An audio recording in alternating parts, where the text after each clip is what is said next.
धीमी आंच पर पकती हंडिया की तरह ARY डिजिटल पर शुरू होने वाले नए ड्रामे मुझे प्यार हुआ था कि कहानी भी आहिस्ता आहिस्ता आगे बढ़ रही है। हंडिया के बुलबुलों से निकलती भाप की गर्माहट तो हमें महसूस हो रही है, लेकिन हम उस आतिशफिशां को देखने से कासिर हैं जो हंडिया की तह में ठाठे मार रहा है। ये आतिशफिशां जब फटेगा तो देखने वालों के दिल और जज्बात में आग लगा देगा। दोस्तों, इस ड्रामे की अब तक की 4 किस्तें देखने के बाद मैंने कुछ अहम पॉइंट नोट किए हैं और चाहता हूं कि उन्हें आपके सामने रखूं। लेकिन उससे पहले मैं आपको एक ब्रेकिंग न्यूज बताता चलूं कि ये ड्रामा बहुत लंबा नहीं चलेगा, बहुत कम किस्तों में इसे खत्म कर दिया जाएगा। मुझे ऐसा क्यों लगता है, वजह मैं आपको वीडियो के आखिर में बताऊंगा। तो चलिए वो नुकात जिनका मैंने जिक्र किया था आपके सामने रखता हूँ। पहला नुक्ता उनमें से ये है कि अक्सर हम लोग जिन्हें बहुत करीब से जानने और समझने का दावा करते हैं, दरअसल हम उन्हें बिल्कुल भी नहीं जानते। मैं बात कर रहा हूँ माहिर के वालिद की, जिन्हें लगता है कि उनकी बेटी का दिल सोने का है और उसे दौलत और दीगर दुनियावी आसाइशों से गर्ज नहीं। वो साथ जैसे मिडिल क्लास लड़के के साथ भी खुशो खुर्रम जिंदगी गुजार लेगी, इसीलिए वो अपनी बेटी की मर्जी जाने बिना उसका रिश्ता अपने भतीजे से कर देते हैं। सितम ज़रीफ़ी देखिए कि बेटी को जानने और समझने का दावा करने वाला बाप भी अपनी बेटी को ठीक तरह से नहीं समझता। वो बेचारा तो ये भी नहीं जानता कि उसकी बेटी तो पहले ही किसी को दिल दे बैठी है। आइए अब बात करते हैं इस ड्रामे के सबसे मजलूम किरदार यानी साद की, जो कजन की फ्रैंकनेस और उसकी दोस्ती को उसकी मोहब्बत समझकर दिन रात उसके सपने देखता रहता है।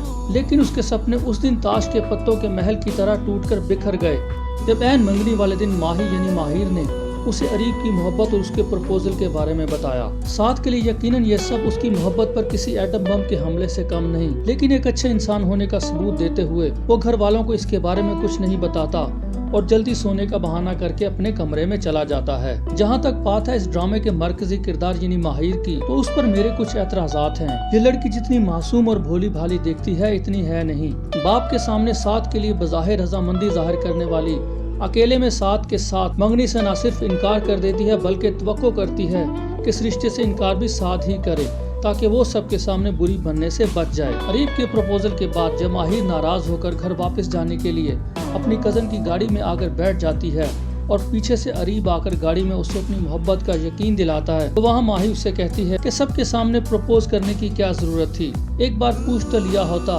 यानी प्रपोज करना ही था तो अकेले में करते, सबके सामने क्यों किया। सबसे आखिरी नुक्ता, इस ड्रामे की 4 किस्तें और 5वीं का टीजर देखने के बाद कहानी बिल्कुल रिवायती अंदाज में आगे बढ़ रही है और लगता नहीं कि इसमें कोई बहुत बड़ा टर्न आएगा, सिवाय उस लम्हे के जब माहिर के वालिद को अपनी बेटी की हकीकी मोहब्बत के बारे में पता चलेगा।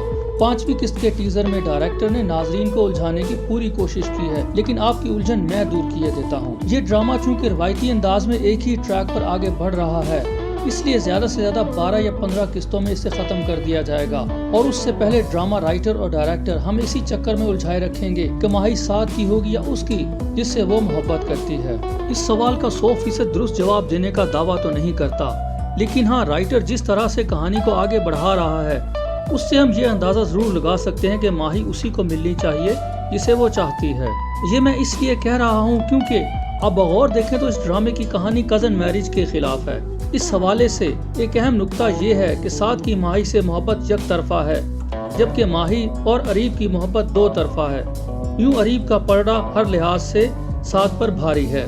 जहां तक माहिर के वालिद का ताल्लुक है तो वो भी यकीनन अपनी बेटी की खुशी को अपनी खुशी पर तरजीह देंगे।